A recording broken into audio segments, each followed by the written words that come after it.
Hi, good afternoon. Welcome, Miller and Condon, getting our week started on the Iowa Sports Radio Network. Trent Condon and Ken Miller for the next couple of hours to talk sports with you. Thank you for starting your afternoon with us. If you're listening on Des Moines Sports Station, 106.3 KXNO, and the iHeart app, anywhere, anytime, or on the affiliates located throughout the state of Iowa. We're grateful that you're here with us. Here's what we've got coming up. Busy program today. We're going to talk Iowa and Iowa State to get things going. Well, Scott Dochterman's born in Iowa. Scott covers college football for The Athletic, but we will cover a lot of ground with Doc. Look forward to catching up on the couple of the outstanding issues. Maybe need a little clarity when it comes to college football. Doc will be here at 12:25. Bill Seals from CycloneReport.com. He'll join us at 12:45. Iowa State lost a running back already. Jaden Jackson. He decided that he was no longer right for the program, and even though there is no another opening of the transfer portal, Jaden Jackson made it official this morning, according to numerous Cyclone sites, that he is leaving Iowa State. So the running back room just got there's a chair empty, another chair empty. So we'll talk to Bill Seals about that coming up. And Cyclone fans are pissed off at Bill for reporting what the coach said, which is just unfathomable to me. Yes. The Jaden Jackson, Bill reports what Coach Rogers said, and he's the villain. And, well, there's some idiot out there on Twitter. Don't even amplify him. Don't even amplify him. Who thinks Bill's press pass should be taken away for reporting what was said. What an idiot. Yeah, I got it, Trent. I got to call him. Yeah. He's just a fool. I'm going to find him and give him the... Yes, he's got a bad name. So okay. But nonetheless, just come on. This is what's wrong with Iowa State. It truly is. This fan base just gets weaker and weaker and weaker. They do. Go away. Anyways, it's in a good mood till I saw that. Bill Seals the villain, please. Yes. And it's not that he even came up with the column, this guy stinks. No. This guy should leave. Right. That's not what this was. Right. If you had that, I could understand some fan resentment. Yes. Absolutely. He reported what the coach said. Verbatim. He had a direct quote. Yes. Oh, my God. Anyways, have fun with that one. Over at you-know-where. But our number 2, Matt Snyder, will join the program. He talks baseball, covers baseball, CBSSports.com. Look forward to catching up with Matt to kick off our number 2. And then Joe O'Donnell, the voice of the Minnesota Wild, will join us. What a hockey game last night. What a crazy game. That was nuts. 9-6. I had to text you during it. Do they both change their goalies at this point? I have to think the Wild have to make the move. The Wall of St. Paul was not good yesterday, and Gustafsson had more starts during the regular season, so he gave up 8. One was an empty netter. Look, this can be a hell of a series. It's a hell of a series. There's the 2 best teams playing. 2 best teams still alive, in my opinion. Colorado and Minnesota, and I hope they entertain us like they certainly did last night. If you like scoring, and we certainly had plenty of that after watching. Did you see any of Tampa Bay Montreal game 7? I did. We watched most of the third period. Well, let me set it up because I've never seen anything like this. Montreal wins the game 2-1. Do you know how many shots they had in the second period, Trent? In the second period, I know they had 9 overall for the game. They had none. They had none in the second period. They had a shot on goal? They didn't get a shot on goal. They had 4 in the third period. 4 shots in the final 40 minutes, and they won the hockey game. Both goals cheap. I mean, totally cheap. One went off, somebody in front of the net. The other one was scored by a guy behind the net. But they count. And Montreal moves on, and Tampa goes home. But that was unbelievably entertaining puck last night. Fun night of hockey. Basketball was yesterday. What's your take so far in the NBA's first round? It's kind of stunk. It has. In those I wanted it to be good. The opening round games, the play-in games, those were good. We had some entertainment. Yes, 3 out of the 4. Games 1 and 2 for the most part, kind of compelling, interesting.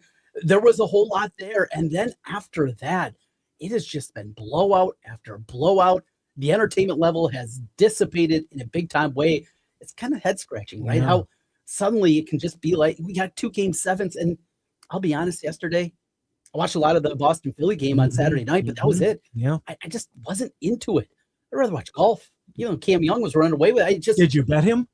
No, I did not. No, I didn't hit much over the weekend. It was a rough weekend. Oh, was it? Oh, yeah, absolutely. But it was just one of those days that the NBA as a whole, I need the Timberwolves back too. I mean, selfishly, that will definitely help, and that'll ramp things up for me.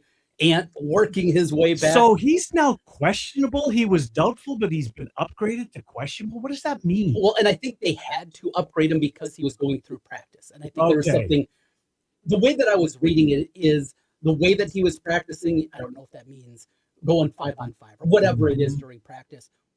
What he was doing in practice made them, they had to do that. I still don't think he goes tonight. I don't think he does either. And when you have a day off still in between, things are stretched out a little bit more. Go on the caution, see if you can steal one. If not, all right, go into game 2. Then obviously the pressure ratchets it up if that's the case. But still, I think that's probably the more prudent thing. I still at this point would be surprised, but it's also Anthony Edwards, and that dude is tough. And he has played through injuries before, so I will not be shocked if he makes his What does he mean to the point spread if he plays? If he plays, he's not 100%. Right. So you have to factor that in. I mean, the dude's questionable. Because it was 12.5 in the opener. It's down to 11.5 in a couple of spots here today. Yep, that's what's that now. 9.5, maybe, a couple more points. Because you also don't know what he's going to look like. You can't just say, well, he's a 5-point player, and you're not going to do that with a guy coming off injury. So I don't recall watching the Spurs and the T-Wolves play this year, and I'm going to hopefully you did. What did Gobert do against Wemby? We know how he plays against Joker when those two, have gone up against each other. Gobert's been unbelievable. Does he have that kind of same effect on Wembanyama that he has on the Joker? Or I mean, Wembanyama is such a unique player, right? I'm not sure. I know that we never see anything like him, sure. But he's kind of like you never see anything like him. So the T-Wolves won 2 games against him. They did. I knew that part. They went 2-1. Edwards, had a 55-point performance. That'll be good.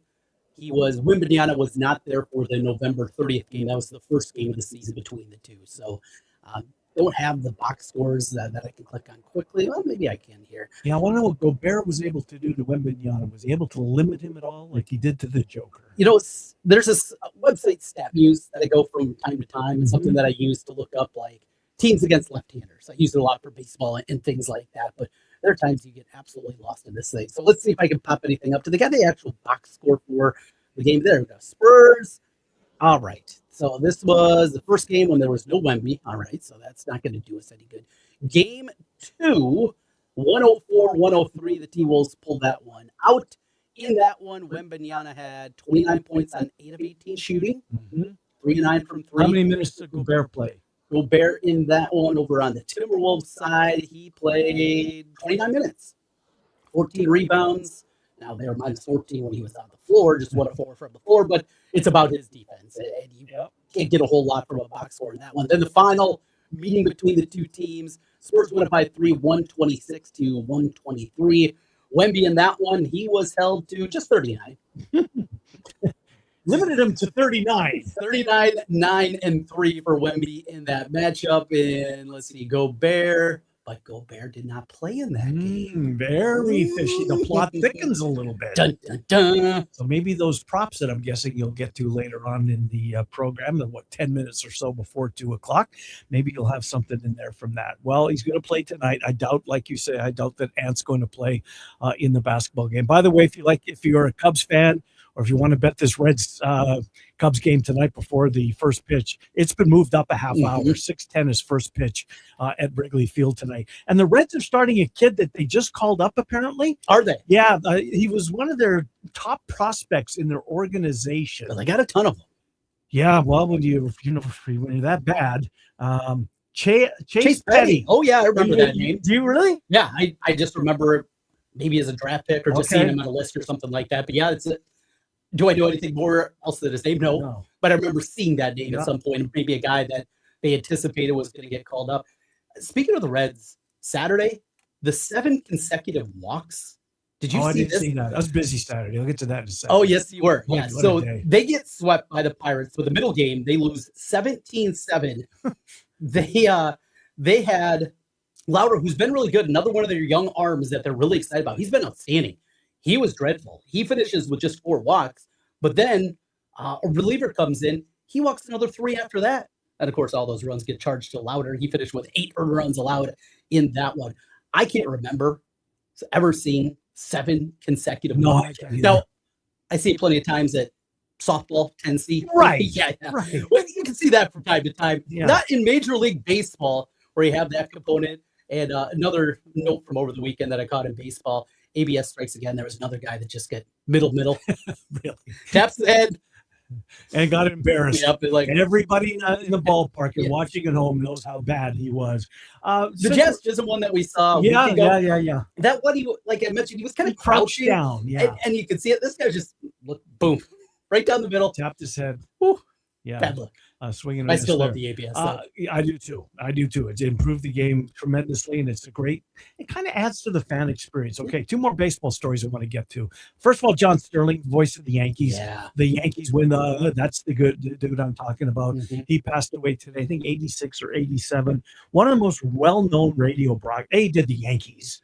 And just an icon when it came to calling games, and he had his own unique way, especially at the end of the game or when one of the Yankees hit a home run. He would add a little something to it. I think it came from his background in theater, but he and Susie Waldman called the Yankees forever. He'd retired, 2 years ago? Sounds right, yeah. And I remember it was such I remember him retiring, but B, I remember the blowback that followed it, because after, I don't know how many years he was the radio voice of the Yankees, but he was there decades. The Yankees bought him a big screen TV. They went to Costco and spent $300. Right. Yeah. I mean, come on. Yeah, exactly. Right? There's got to be something. Don't bother. Even do something funny like a rocking chair. Anything. A grandfather clock. Yeah. Do something. Thanks for the effort. Here's a $300 TV. What? The Yankees. And by the way, you pick it up at the loading dock. We're not even going to deliver it. You got to get it home somehow on your own, on the train or whatever. Just stupid. But a great career. And I'm sure you'll be hearing tributes to him, throughout the day. The other story, when it comes to baseball, and it's not like you and I have been avoiding. We've talked about the Cardinals, yes, but maybe we need to talk about this Cardinals as more of prove it. And, let's talk in May, or let's get them. Trent, they're not bad. They're not bad. No, and they're 6 games above 500 for crying out loud, and we're in May. The young guys coming up where he felt, we'll see. Just how they. Guys like Weatherholt and Burleson, obviously, what we've seen in the huge. Mason Wynn's been up for a while, but it's starting to click maybe a little bit. They took 2 or 3 from the Dodgers. One series, Dodgers, but it's 20-14 run differential. Now, diving deeper into them, they're swinging the bats, 9th in baseball in runs scored. That's good, but 15th in hits, 15 on base percentage. 4th in home runs. That's the shocking number offensively. Yeah. On the other side, though, this is the pitching staff. 22nd runs allowed, 26 in hits allowed, 26 in batting average against, 24th in ERA, 30th in strikeouts per 9. Yeah, it doesn't seem sustainable because of those numbers. Yeah, that's the part of it that I like what they're doing there. When we talked to Brian Walton, and we got to get Brian I think Walton Thursday was coming on. We got to see if there's any arms that can help for this year. If there's anything. What if they stick around, Trent? And here's the thing. They cut it down. It's a rebuild. Well, it is, but if you're sticking around, we've seen teams that have been close before and trade guys off. It upsets the fan base, but maybe at the end of the day, it might be the right move to do. I don't know. It's a long way to go. I agree. I agree. And it's a good division, and the Cubs aren't going anywhere. They're playing exceptional baseball. This Nico Horner story, my good God. He is so good with the glove in his hand, and actually he's a pretty good all-around ball player. But at second base, the play he made yesterday when he was going to cover second base when the base runner's trying to steal, and then he realizes that the ball's popped up, makes an over-the-shoulder catch, twists, contorts his body, and throws it to first for the double play. What a play by Nico Horner. You know what I love about maybe as much as anything? When he makes one of those plays, he's smiling coming off the field, right? He's grinning from ear to ear. That that was pretty good. I'm a fan. I'm a fan of Nico Horner, to say the very least. All right, let's go to the Kentucky Derby. By the way, I don't think I've ever seen Prairie Meadows as full as there was on Saturday. It was absolutely packed. That's awesome to hear. It really and truly was. Maybe the coolest part, at least for me, as I'm walking through, out of the corner of my eye, I saw Winnipeg Jets logo. What? Yes, exactly. Right? You were wearing it? No, not me. Oh. Another guy about my age, maybe somewhere in there. And Did you holler at him? of course I hollered at him. I Yes. said, wait a second. Go, I Jets, thought I was go. the only one in the state. And him and I don't know if it was the son with. Oh, wait, I met so many people. I wish I could remember their names. I remember their faces. I'm sure I'll see them again. But anyways, the race itself, female trainer wins the Sherry DeVoe trains the winner. The horse comes from absolutely last, circles the field, golden tempo, right, and wins the race. It was a fascinating finish, but the one hole, it bit Renegade. It did. The one hole cost Renegade the Kentucky Derby. It did. There's no doubt about it. Was that the best horse? Yes. Yeah. See, here's the thing, right? He had nobody to his left. And when the field comes crashing down, all those other horses that are getting sandwiched, they've got a horse to their left. So it kind of minimizes their path. But Renegade just got clobbered right out of it, lost all chance. And but yeah, he was the best horse. But for me, the story, as good as the race was a couple of things. I hit it, but we lost money. Okay. I wheeled 3 horses. Uh-huh. Emerging Market was my main team. We had him in Trisley on an eye, but we lost money. We hit the exacta and lost money, and I paid 141, which was really light. But it was a great race, and it was a great crowd, and we'll see where it goes. I don't think the Derby winner is going to end up in the Preakness, so there will be no shot for the Triple Crown. But it was very well received. It was very well watched throughout the country, and the Kentucky Derby, first Saturday in May. Pretty good story and a pretty good day overall. My wife had the winner. Did she? Well, she saw that it was a female trainer, and of course she had to put $5 on that. So she got that one, and now her Twin Spires account's got I don't know, $100 and some bucks in there. And then it'll lay dormant until the next absolutely first Saturday in May. But we didn't make it out. We said maybe, but didn't. Just it was packed. Yeah, it's on the summer schedule now. Yeah. After doing it again, the kids were into it once again. Mm-hmm. They want to go out there, and I explained to Jack, because we haven't been out there with the kids since Ella was probably 3 or 4. I mean, we're talking 6, 7 years ago, something like that. Jack's never been out there. He loves animals. He loves horses. He loves betting. Yeah. He's got his dad's bind on that one. So when we were talking about it a little bit more, and then I explained, that's just 25 minutes away. Yeah. He got real fired up. So we're putting that on the schedule. As long as we can find a weekend without baseball and softball, which is maybe it'll rain. Difficult. Yeah, maybe rain will bring you out there, but you want to be outside. Yes, to get close to the horses, not upstairs. But yeah, it looked like I haven't seen it. Like I say, I've not seen a crowd that big in a long, long time at Prairie Meadows, if ever. So, so good to see. Did you watch any of the golf? Did Young just run away from this? He did. Yeah, he was up 6 shots going into Sunday, and it was a dominating performance. I swear, every time I don't bet him, up 6 going into, and he won by 6. Yeah, he just cruised. Huh. He got an early birdie, and nobody could make any kind of push against him. But he's playing really well, and he's one of those guys that, at minimum, I think you need to have on your sheet for the PGA. Mm-hmm. A guy that you definitely have to know. That's next week? No, 2 weeks. 2 weeks. 2 weeks. Mari Kama was a guy that I had circled this week. He had the back injury earlier this year. He pulled out of a tournament on Thursday morning and came back, played well to the Masters, kind of just grinded his way through. He took a big step back this weekend. Going to be an interesting field. And the cool thing about the PGA, I do love the stories. I just read one last night about one of those PGA guys that work at your golf shop, right? That work at your golf. Yeah. Public, private, doesn't matter. Those PGA pros and them getting that opportunity and what it's like. And this guy said, I never had any inkling ever in my life that I was going to be at this level. Really? And now he's going to be there competing with the best of the best. Yeah, those are pretty cool stories. So where does Young rank? Is he moving up the food chain, if you will? Yeah, that's interesting, because is he a top 10 player at this point? Probably, yeah. On the fringes, I mean, you start to cross some guys down that just overall have not been certainly in form. Morikama, definitely one of those guys. Shoffley's been so inconsistent. Usually a good horse when it gets to the majors, but that inconsistency that starts to show up, I definitely think top 10 at minimum, and maybe even pushing towards that top 5. That's kind of the level that he's been playing at. He hits it a long ways. That's going to go a long ways. And when we get Rudy on, be interested to talk a little bit about obviously what it's going to look like in that setup. And of course, that they haven't been in so long, and certainly for an event like this. Absolutely. All right. Scott Dochterman coming up. We do have a keyword to get to you in advance. We've keyword contest rolls on for another week. You can head to KXNO.com, or whichever station you happen to be listening to on the Iowa Sports Radio Network. Once you get there, a pop-up box will appear. In that pop-up box, the keyword this hour is grand. Grand at kxno.com. Your chance to win a grand. Grand. KXNO.com, your chance to win $1,000 in this nationwide contest. More opportunities coming up throughout the afternoon. In fact, Trent and I have another one coming up in the 1 o'clock hour. Let's get Thunder Joe before we go to break. Then we'll come back with Scott Dochterman. Bill Seals coming up 12:45. Hello, Joe. How are you? Hey, how's it going? Great time of year. Thunder playoff basketball. Cardinals are playing fantastic.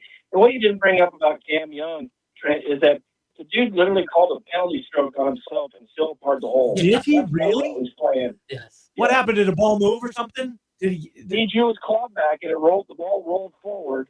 And so he called the officials over, and the officials over. He's like, well, did you touch it? He goes, I don't know. Really? And so, yeah, called the stroke on him and still parred the hole. Could you see? Going your way. No, I agree.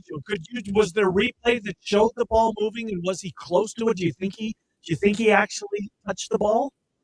No, naked eye couldn't tell. Okay. So, well, good for him. I mean, that's honesty, right? Who took a lot of criticism for not? Was it Patrick Reed? Yeah. And Back in his college days. Didn't Craig Stadler put a towel on the ground or something in the Masters, and somebody got on the phone? He put his knee down, Joe. something like he put his knee on Right? a towel. Yeah, Was that it sounds Stadler? familiar. I don't know if it was Stadler. I remember the story of the think it towel. was. I Yes. just can't remember who it was, but yes, that was a big. And was it a major? Not sure. Probably. I mean, if it's still clinging in the memory somewhere, Right? Yeah. Even the recesses, that probably has to be the case. But good pull on that one. Look at you flaunting your. Oh, yeah, well, I've been letting it all hang out, Trent. I counted. I got 33 of them left, so I'm empty in the chamber. 33. Oh, man. Miller and Condon underway on a Monday. Scott Dochterman next. It's the Iowa Sports Radio Network. You've heard me rave about Kitchen Refresh. They updated our kitchen in just a few days for a fraction of the cost of the custom cabinets that I was pricing out with no demo. That's why Kitchen Refresh has installed over 500 kitchens. You can still use your space while they work. You don't even have to empty cabinets. Your kitchen, bath, bar, or laundry room will get a completely new look with lightning fast speed without sacrificing quality. Go to kitchenrefreshiowa.com for your free in-home consultation. Tell them Heather said they could help. Your one stop for advertising? Call 844-844-iHeart. Spring savings are here at Priority One Heating and Cooling. Get up to $1,800 back on a new Linux system or enjoy no payments, no interest for 12 months. You're in charge of how you save big this spring at callpriority1.com. The world's largest sports book in Las Vegas is available right at your fingertips in Iowa. Trent Condon here for Circa Sports. The Circa Sports Iowa app is sports betting the way it should be. Bet anywhere in Iowa and experience high betting limits, tight money line splits, and exceptional customer service. Download your new bookie today. Visit circasports.com and start betting like a pro from anywhere in Iowa. If you or someone you know may have a problem with gambling, call 1-800-BETS-OFF. Aftershock Heating and Cooling was built on the belief that homeowners deserve better service, faster response times, and clear communication. The next 30 seconds could save you hundreds on your car insurance. At The Hartford, we're passionate about your protection. If you're 50 or over, AARP Auto Insurance from The Hartford gives you benefits that really matter. And you could save $597 when you switch. How's that for a little peace of mind? Visit trusthartford.com today. The Hartford, your protection is our passion. The Hartford Insurance Group, Inc. pays royalty fees to AARP for the use of its intellectual property. AARP and its affiliates are not insurers. Savings vary. Hey, Mom, now that I have an after-school job, I think I want to buy a drum kit. Okay, rock star. Let's look at your account. When kids start making money, Chase has easy-to-use tools and expert bankers to help them learn how to manage it. And next month, I'll buy the bass drum and the cymbals. Oh, and maybe some noise-canceling headphones for you. Aw, you've thought of everything. Help kids save, budget, and build financial independence, all with Chase. That's good for kids and good for parents. Visit your local Chase branch and get started. Account subject to approval. JP Morgan Chase Bank, N.A. member FDIC. Ken and Trent are back in 60 seconds right here on 106.3 KXNO.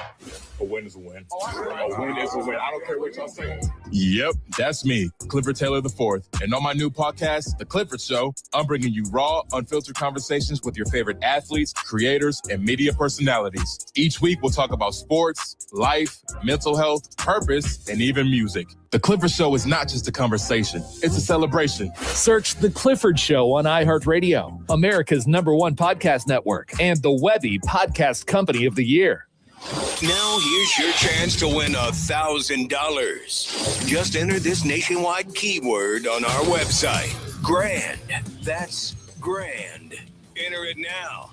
Wondering if your roof is showing signs of damage or aging? Call the trusted team at Wolf Roofing, like I did, to have them assess your roof. They're a local company with 30 years of experience. After a thorough inspection, they'll provide you with an honest, free estimate, help you choose the best product for your home and budget, then get your project done in one day. Wolf Roofing knows your home is one of your greatest investments. Let them take care of it for you. Call 515-225-8866 for a free estimate or go online at wolfroofing.net. You're listening to Miller and Condon. Deep downfield, wide open. On 106.3 KXNO and the Iowa Sports Radio Network.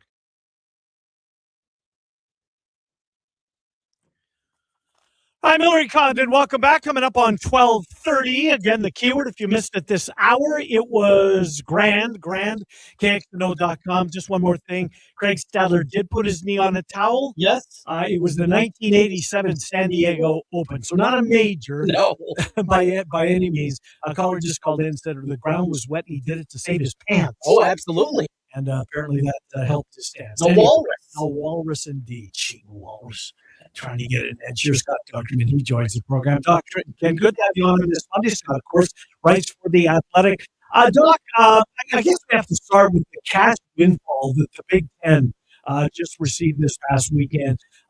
Does this exceed expectations, Scott? I don't remember the money that was being bannered about coming close to this, or maybe it was, but certainly not to this level. Just your overall take on the windfall that's coming the Big Ten's way.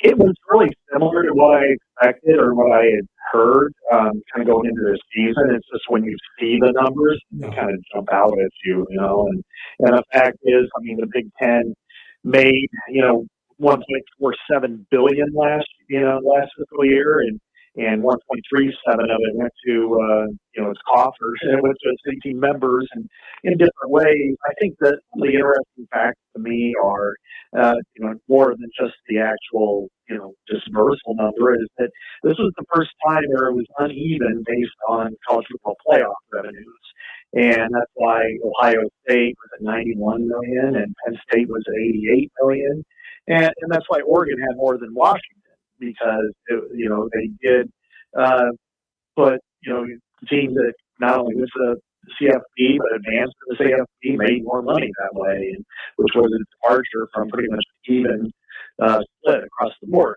So but it is the whole number that I think people kind of a little bit of sticker shock, and the fact that they made $540 million more year over year is another part of that.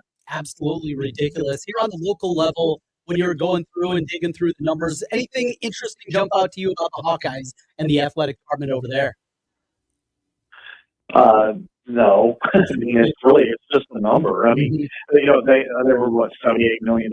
I mean, so that's all really, they didn't have it circled and highlighted in black and gold and say, hey, here's Iowa stuff. It's just the number. So, no, I mean, they got basically the same as everybody else except for the CFP teams and the team in Oregon and Washington, and then a few others were like 76 million. So some that I think Maryland is still off by a couple million because it's still paying back when it wasn't the vested member. So, Doc, you touched on there with Oregon and Washington. As I recall, and I'm glad we had you on for this, the LA schools, they got a bigger share coming in, right, than Oregon and Washington. That's why they weren't on that. Well, they got 40-something million, if memory serves. UCLA and USC, were they kind of brought into the conference at a level above Oregon and Washington? Is that right? That is correct, and it's the only time since the recent expansion, starting with Nebraska, where the LA schools have brought in as vested members, and that's the only time that's happened. Nebraska had to wait 6 years. Rutgers and Maryland had to wait 6 years, and Oregon and Washington do. But the way that it was negotiated, and at the time, knowing that UCLA and USC were going to bring in a sizable windfall, which is basically what they got is because of those two schools more than it was even Oregon and Washington. That came a little later. They got more, but not a whole lot more. So that's why they came in, at 100% right away. The others had to wait 6 years, and what they were given were at least the first three, Rutgers, Maryland, and Nebraska, were given shares, basically what they were leaving. So what they were at the ACC, what they were at in the Big 12, and Rutgers, unfortunately for them, were what they were at in the American Athletic Conference. And now Maryland and Rutgers started borrowing up to the point of being a vested membership, but then they had to repay it, which is why I think Maryland was right around like $125 million it had borrowed from the Big Ten, and it's still not completely vested out. I think this is the last year where they have to repay it. But Nebraska, to its credit, is one of the most financially sound athletic departments in the country, and certainly is in the Big Ten. So it didn't have any issues with it. But Washington and Oregon are in pretty good shape too. Washington does have to borrow some money, but yeah, UCLA and USC they started in at 100%. When we talk about these revenues, a huge part of it is obviously what comes in from television. And for years and years and years, even back to the formation of the Big Ten Network, this bubble's going to burst. And now we see people that moved away. People don't have cable. People don't have satellite. People stream in different ways, yet revenues are still there. Do you see it? That there's some kind of tipping point that we're going to hit here in the not-too-distant future? Or is the revenue just going to keep building and building going forward, Doc, as we look at the way that these conferences get their money? It depends on the conference. And I'd say the Big Ten and the SEC are in really good shape because people still watch their games at a really high rate. I mean, the numbers are fantastic for both leagues, specifically the SEC in the regular season and the Big Ten in certain games, and by and large pretty good. So, plus they're tied in with Fox in a heavy way. So this is, I don't see it bursting for those two leagues. It's really about what kind of value and ratings you can bring. I think in the Big 12, I have to look at, I don't have the numbers in front of me as far as TV goes, but I think there were only 3 games that were Big 12 games that registered 4 million viewers last year. They're just on their own. And one of them was the kickoff, Iowa State, Kansas State. And so, those are the leagues that, why they're not getting as much money. I mean, it's just, that's the way it goes. So, but as long as people are still watching in the millions of numbers that they are, then they'll still continue to enrich themselves. I want to get to 5 to play 5 in just a second, Doc, but something dawned on me, knowing that, you do cover TV numbers, et cetera, media, at The Athletic. It's more, it just pertains to basketball. I'm talking about the Duke-Michigan series when that seemed to be ticketed, our game rather, not series, hope it's a series, ticketed for Amazon. ESPN has signed off. The ACC network had signed off. ESPN, well, they're related, obviously. But then the Big Ten at the last minute came and said, no, that game is ours. Do they want a piece? Amazon obviously had to be writing a big check to get that game of that magnitude. Are you familiar with that at all, Doc? The Big Ten kind of getting involved at the last minute? Yeah, and it's really surprising that it got announced because the last game between Michigan and Duke was an ESPN game, which meant that and the tradition for any kind of series like this, even if it's a neutral site, is that it goes back and forth with the host networks. And so, whether it's a home game for Duke that officially that ended up on ESPN, or it might be a home game for Michigan that it would end up on Fox or one of its other networks, that's kind of the way it goes usually. That's why every other year you might see a Cyclones basketball game on BTN. Because of those same details. Well, for this to happen is really surprising because usually this is all ironed out before it gets notified. So the Big Ten does have a legitimate right with this. And I don't know that Duke or Amazon or the ACC is going to want to find a way to, try to make this work. They're going to have to make this right somehow. Or the Big Ten will just say no to Michigan. Michigan won't be able to do anything about it because, the Big Ten became the first conference to pool its third-party rights in 1988, and it was really emphasized in 2007 when they formed the Big Ten Network. And there have been episodes. Even Iowa has tried to get some of those games, basketball games in the beginning, when it used to be over the air on probably KDSM in Des Moines or KGAN in Cedar Rapids. In the past, Iowa looked at some of those early season games and trying to sell them off, and Big Ten slapped its hand and said, "You are not allowed to do that." And that's the same way here, because it is part of their media rights deal, and that's why the Big Ten disburses $1.37 billion because of those Greek rights. Doc, I had a call here as we were speaking from Mike in West Des Moines.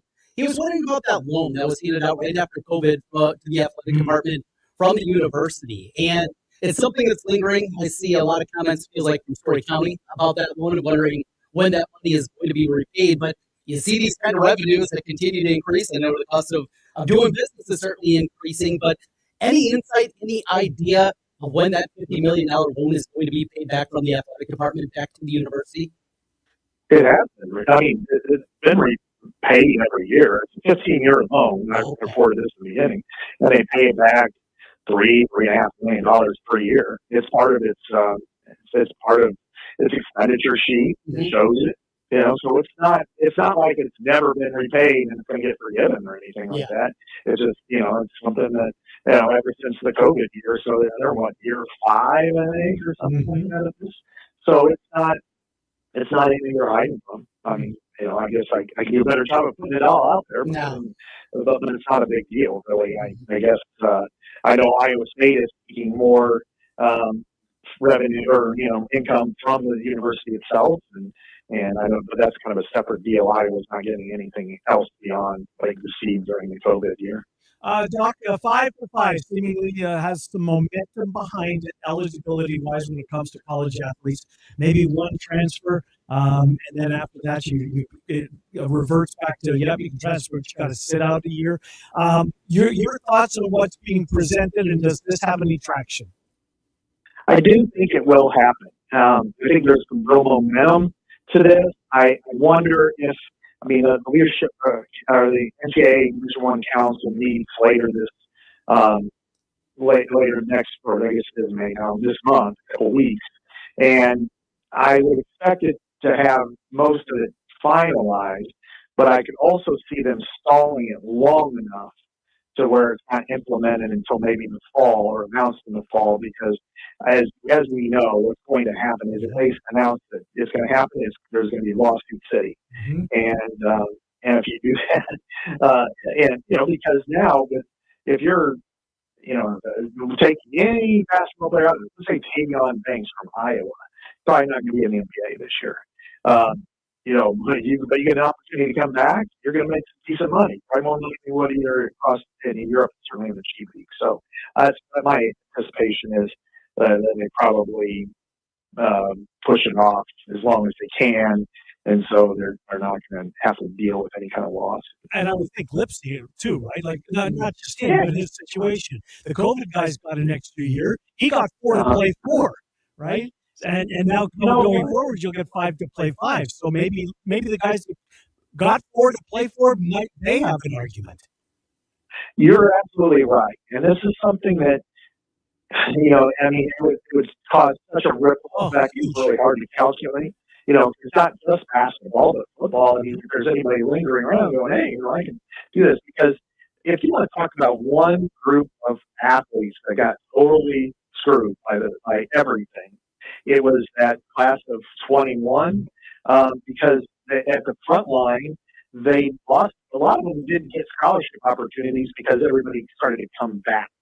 And so I know of Well, one person I've talked to a lot about this is Jackson Rexroth from Iowa, who played and was a starter by the end. And I talked to his dad about this, and he had opportunities, he thought, from the MAC to get a scholarship. Well, as soon as the seasons were canceled or all the players started coming back, they're like, there's no more opportunities. So he had to walk on at Iowa.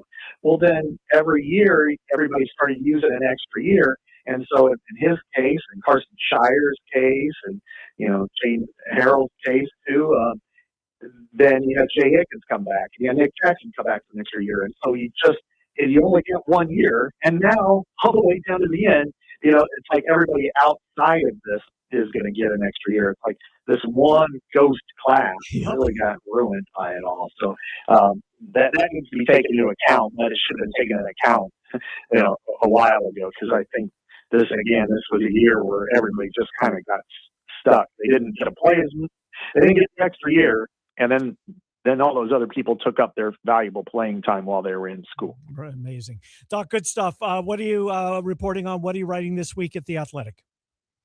I've got two, our Big Ten surveys come out tomorrow and Wednesday. So the results, which were very, very, very fascinating. Tomorrow's details mostly about the league and people's thoughts on the league and all the matters of, Tony Petitti and everything. And then on Wednesday is everybody's stuff on their own schools. So all 18 schools are represented by multiple comments and whether or not people think that they have the opportunity to go to the CFP championship game. So I would encourage people to read these. I think, if you're a Big Ten fan or even a college football fan, I think you'll want to see what people have to say about the administration, how they match up with the SEC, and then what they think of their own teams. Good stuff. And if your schedule allows, we'll rehash that with you when you join us next Monday. Thank you, Doc, as always, for doing this. Appreciate it. Look forward to that piece, that two-parter coming up this week at The Athletic. Scott Dochterman. Thank you, Scott. Thanks. Have a good one. Yep, guys. you do the same. Scott Dochterman, as we check in on a number of topics with Doc. All right, Bill Seals coming up next. CycloneReport.com. Miller and Condon, Iowa Sports Radio Network. That was so good! Start your day off right with the first quarter with Heather Burnside and Alec Bussey. Weekdays from 6 to 9 on 106.3 KXNO and the Iowa Sports Radio Network. Now here's your chance to win $1,000. Just enter this nationwide keyword on our website. Grand. That's grand. Enter it now. KXNO.com. There's just something about a night at the ballpark. Good baseball, good company, and time together with the people you care about. That's what you'll find when you go to an Iowa Cubs game. With your family and friends and enjoy the sights and sounds of the game inside Principal Park. Every pitch, every cheer, every moment feels like summer. Come see the stars of the future and be part of a tradition that's been bringing people together for generations. Tickets are waiting for you at iowacubs.com. Running a business means wearing multiple hats. So if you're like me, you probably started out using your personal phone, taking client calls and texts nonstop. As my business grew, I needed something smarter. That's when I switched to Quo, the #1 business phone system. Quo works right on your phone or computer. No carrying 2 phones, no clunky landline, just one easy app you can try for free. Your team can share one number and handle calls and texts together like a shared inbox. Any teammate can jump into the conversation, so customers get faster responses. And Quo's AI assistant summarizes your calls and responds to customers 24/7, so you never miss a lead or opportunity. All this starts at just $15 a month. That's basically 2 coffees. You can even keep your current business phone number. Find out why 90,000 businesses trust Quo. Money is on the line. Always say hello with Quo. Try Quo for free at quo.com/sports. That's quo.com/sports to try Quo free. QUO.com/SPORTS. I've got a personal question. At what point did you stop calling it pain and start calling it, that's just how I am now? Well, that's not okay, and deep down, you know it. So let's get back the you who is active and carefree, and the medical team at QC Kinetics is ready to help with their long-lasting regenerative treatments for joint pain. My right knee was really bothering me from a couple of knee surgeries many years ago, and QC Kinetics got me walking, lifting, and golfing again pain-free. They're helping patients with pain from arthritis or injury in their knees, shoulders, hips, lower back. Now, all of these same people are moving, sleeping, golfing, and running without surgery or long recoveries. This is just getting back to being you. And the longer inflammation sits, the more damage it does. So let's schedule that free consultation today. Call QC Kinetics at 515-259-1227. That's 515-259-1227 for QC Kinetics. Tell them Heather said they could help. Dirty ducks and they clean just right. Hey, Brian Leach here with Service Legends, where we have a flair for clean air. Allow me to explain. Let's start with the here and now. Before your visit from my home comfort heroes. The before's a duct system full of some of the nastiest stuff that's ever been in your home. Years of pollen, pet dander, insect debris, and dust mite poop layered in your dirty ducts. And what comes after is a visit from the Home Comfort Heroes, who have a flair for clean air. My guys and gals will spend 4 hours with your dirty ducts utilizing Service Legends' proprietary 11-step source removal process that I guarantee would pass the Marriott White Glove test. If you're inclined to experience the flair for clean air, my Home Comfort Heroes are standing by. Call today to breathe cleaner, fresher, healthier air tomorrow. Call 515-COMFORT. We fix it right or it's free. Service Legends. You've always been competitive at work, in the gym, even with your kids. But lately you feel off. Workouts take longer to recover from. Your drive just isn't there. You know, it might not be your age. It could be low testosterone. At Mentality, we'll get to the bottom of what's really going on and build a personalized plan using testosterone replacement and peptide therapies to help restore your energy, focus, and drive. Get back the energy to being dad again. Book your appointment with Mentality at lowtusa.com. Again, that's lowtusa.com. Ken Miller, Trent Condon, Miller and Condon on 106.3 KXNO and the Iowa Sports Radio Network.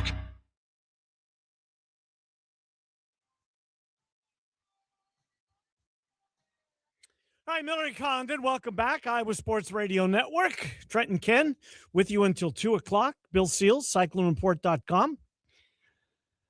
He joins us, talk a little Iowa State. Saw Bill at Prairie Meadows on Saturday, Trent. Apparently took a few minutes away from just tearing down the football program. You read Twitter, and you shouldn't. No, I shouldn't. I should know better. Hello, Bill Seals. I can't believe you're becoming the fall guy for, of all things, a running back, a thin-skinned running back, and Jaden Jackson apparently couldn't stand the heat, decided to get out of the kitchen. But you're the bad guy for reporting what the coach said. Just never ceases to amaze me, Bill. How are you?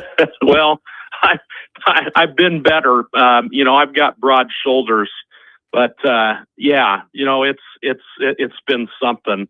But yeah, I mean, you just boil it down to, I think in my mind, it's like, where do they go now in terms of scholarship, running backs? How's that situation look, coming out of this? It's too bad that he did decide to move on. He was kind of one that the coaches talked a little bit about throughout the spring. I think we got the first inkling, that he had some work to do when we talked to John Johnson earlier in the spring, the running backs coach. And, he was a guy that recruited Jackson out of that Houston area too. And when he was a position coach, actually it was Sam Houston State where he was at that point. So, I figured those two had, pretty close connection and stuff, and we get some good stuff out of Johnson on progress, and didn't really get that. And that was kind of the first inkling maybe that he had some work to do on and off the field. As that played out over the spring, we got the comments from Rogers and from Roll after that spring showcase that there was still some work to do. So he's decided to move on, and Iowa State's got even a little bit more limited depth at that running back position now. Aiden Flora, I think they're expecting pretty big things out of him. He had a black jersey on, a no contact jersey on throughout that scrimmage. So I think he's probably their number one guy, and they just didn't want to get him nicked up at all throughout that day. They got him out of there healthy, ready to go into the summer. Cam Petaway is that kind of that scat back, that change of pace guy, a good receiver. We'll see what the injury outlook is, I think, with Saladin Allah. We'll talk to Rogers probably, I think in a couple weeks here, once they start that tailgate tour, kind of get an idea how his rehab's going into the summer. River Peppers, that's another one. We like talking about him on the show. We'll get an idea, where his recovery is. And they've got two guys. I think it was well advised. They did sign two guys in the 2026 class. And, Caleb Francois, Minnesota Player of the Year. Iowa State did a pretty good job with the last one they got. That was the Player of the Year out of Minnesota, Carson Hansen. So I think they expect big things with him. And, we'll see how this thing plays out. Bill, I know you take a peek at the portal.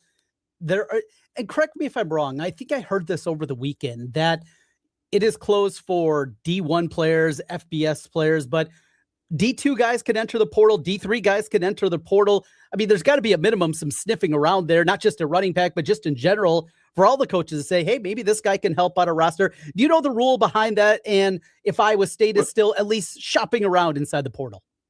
Well, and I believe that if you're a grad transfer, you can also go at any time. It's not, the portal's not, if you're a grad transfer, you have your BA, your undergrad, you're good to go anytime you want to jump in. So I think that's another avenue too. We've heard more about this Marcellus Bass, the Butler Community College running back from Kansas. Last I had checked in with him, he had said the coaches were supposed to be in to see him, I believe, this week at some point. So, maybe the Jackson News expedites things there.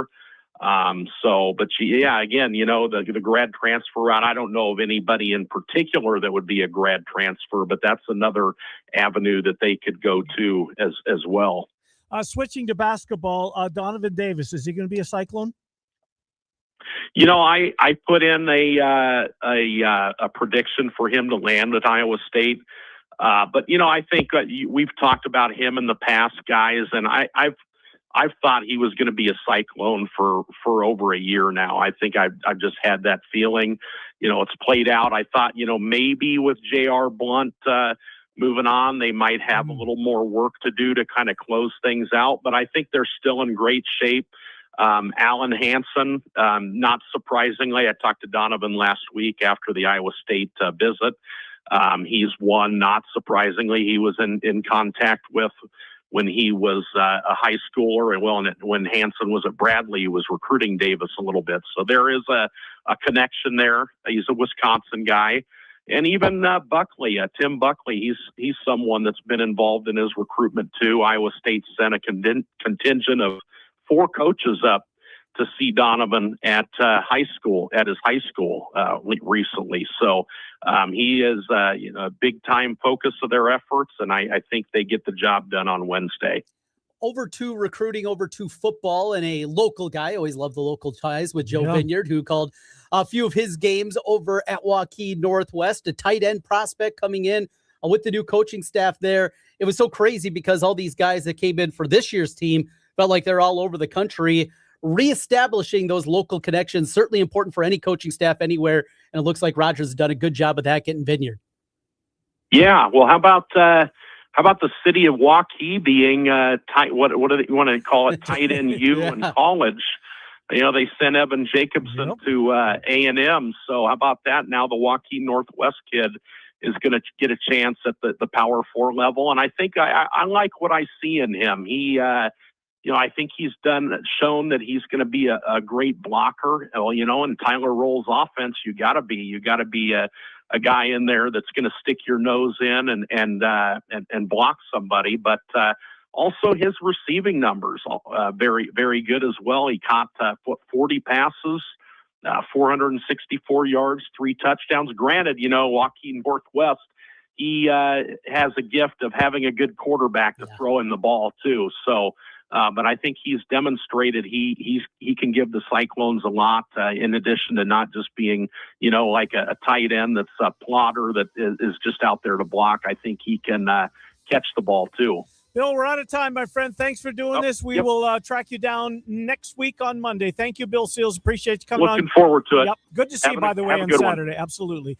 Bill Seals, CycloneReport.com's We Talk Iowa State. Matt Snyder covers Major League Baseball for CBSSports.com. He kicks off hour number 2. Miller and Condon talking sports with you on the Iowa Sports Radio Network. Get in on the action. with the world's largest sports book right at your fingertips. Circa Sports Iowa is where the pros play. Enjoy the highest limits, lowest takeouts, and competitive betting menus. Download, fund, and bet from anywhere in Iowa. Circa Sports Iowa. Sports betting the way it should be. Download your new bookie today. Visit circasports.com. Must be over 21 and present in Iowa to bet. Have a gambling problem? Call 1-800-BETS-OFF. Save big money in your next project now at Menards. Menards is the leading supplier of quality roof and floor trusses. Choose from our large selection of residential and post-frame trusses or design custom trusses specifically for your project. Get started on your building project today in store or on menards.com. Plus, view our weekly flyer for all the great deals happening now. Save big money at Menards. Wendy's new Biggie Deals lets you choose whatever you're in the mood for. It's like a music mixing board of deals, and you're the producer. Go with some chill folk music with a JBC in the $4 Biggie Bite snack. Try the drum and bass of deals with a double stack in the $6 Biggie Bag. Or go full-on sandwich symphony with an $8 Biggie Bundle, the grand finale of snacking. And the best part? They all come with napkins. Wendy's. Recurring automated marketing text messages. Consent not required to purchase. Message and data rates may apply. The team's looking good this season. I think so. Man, I miss playing football. Ever since I turned 40, I just can't find that fire I used to have. Think it could be lower testosterone? What do you mean? I was feeling the same way. After 40, the body has less testosterone, and men lose their edge. That's why I take Nugenix Total T2. That's the testosterone booster, right? Yes, but Total T2 is their brand new formula that skyrockets nitric oxide levels in as little as 3 hours. Since I started taking it, I've been lifting like when we played for Coach Carter. My energy is way up, and it even spiced up things between me and the missus. Are they still giving out complimentary bottles? Yep, just send a text. Text EDGE to 321-321 for your complimentary bottle of Nugenix Total T2, the next generation testosterone booster. Text now and we'll include a bottle of Nugenix Thermo X, our newest, most powerful fat burner ever, absolutely free. Text EDGE to 321-321. That's EDGE to 321-321. These statements have not been evaluated by the FDA. This product is not intended to diagnose, treat, cure, or prevent any disease. When you're hiring, have you ever felt like you're missing out on meeting truly great candidates for your roles? It seems impossible to find them, but they have to be out there somewhere, right? Well, they're not hard to find when you know where to go, and that place is ZipRecruiter. And right now, you can try ZipRecruiter for free at ZipRecruiter.com/radio. ZipRecruiter helps 10 million people with their job search every day. And because these people are actively looking for jobs just like yours, it's easy to find the right person right away. In fact, 4 out of 5 employers who post on ZipRecruiter get a quality candidate within the first day. But if you're not using ZipRecruiter, you're missing out. So see what it's like when the impossible is easy. When you go to ZipRecruiter.com/radio right now to try ZipRecruiter for free. Once again, that's ZipRecruiter.com/radio. ZipRecruiter.com/radio. Never miss out on great candidates with ZipRecruiter. If your heating or cooling system isn't working like it should, don't wait. Call Aftershock Heating and Cooling today. Whether it's new construction, light commercial, service, or full replacement, Aftershock gets the job done right the first time. And because they're family owned and operated, you're not just another customer. You can talk directly to the owner at any time. That's real service. That's real accountability. Backed by integrity, quality workmanship, and reliability you can count on. Call 515-984-COOL or visit AftershockIA.com now. Aftershock Heating and Cooling. When it needs to be fixed right, call Aftershock. There's a new kind of energy at Starbucks. When your day needs a reset, try the all-new energy refreshers. Strawberry acai, mango dragon fruit, or the all-new mango strawberry. The refreshers you love, now with extra caffeine. New energy refreshers only at Starbucks. After a rough Iowa winter, your roof took a beating. Don't wait for leaks. Get your free inspection and estimate from Wolf Roofing. We'll make sure your home is ready for spring and beyond. Find them online, wolfroofing.net. Wolf Roofing, strong roofs, done right. For 25 years, 106.3 KXNO has been the heartbeat of Iowa sports. From Friday night lights to championship dreams, we've been there for every play. Here's to the fans, the teams, and the passion that keeps us going. 106.3 KXNO, Des Moines sports station for 25 years and counting. KXNO AM Des Moines, KXNO FM Ankeny, KKDM HD2 Des Moines. Listen on the free iHeartRadio app for all your music, sports talk, and podcasts. Guaranteed human. Miller and Condon on 106.3 KXNO is sponsored by TC Sports, LLC. I'm Dan Patrick, and this is Above the Noise. There are plenty of reasons to love the Derby. The pageantry, the spectacle, power, and precision, all packed into 2 unforgettable minutes. Part of what makes the Derby so unique is that, in many ways, it feels untouched by time. In most sports, modern athletes have redefined what is possible. Training, technology, nutrition, analytics. The Derby offers a rare exception.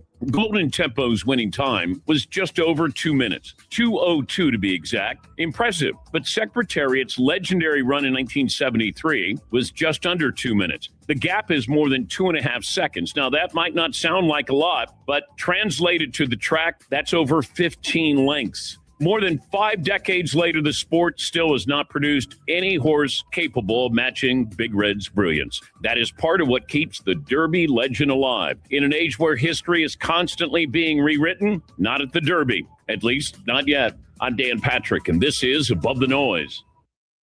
When money's tight and you're behind, it can be tough to play catch-up. But Liberty Mutual can help you make a comeback, a fourth quarter go-ahead drive, if you will. Liberty Mutual is clutch by customizing your car and home insurance to save you money, especially when you bundle. It's insurance built for real people with a team that works hard to help keep more of what matters most in your pocket, money. Liberty, liberty, liberty, liberty. Get a quote at libertymutual.com or with your local agent. Liberty prostate exam. Relax. Screening starts with a simple finger-free blood test. Around 1 in 8 men in the United States will be diagnosed with prostate cancer in their lifetime. Prostate cancer can have over a 99% 5-year relative survival rate when caught at a localized or regional stage. If you're 40 or over and have a prostate, visit relaxitsabloodtest.com to see if a PSA blood test is right for you. Talk to your doctor about screening and the next steps. Sponsored by Novartis. Live and local every weekday. This is where sports fans in Iowa come together on Des Moines Sports Station, 106.3 KXNO. For 75 years, NCMIC has been doing the right thing for its customers, employees, and the community. Now, here's Miller and Condon, 106.3 KXNO. Ken Miller, Trent Condon. This is Miller and Condon on the Iowa Sports Radio Network.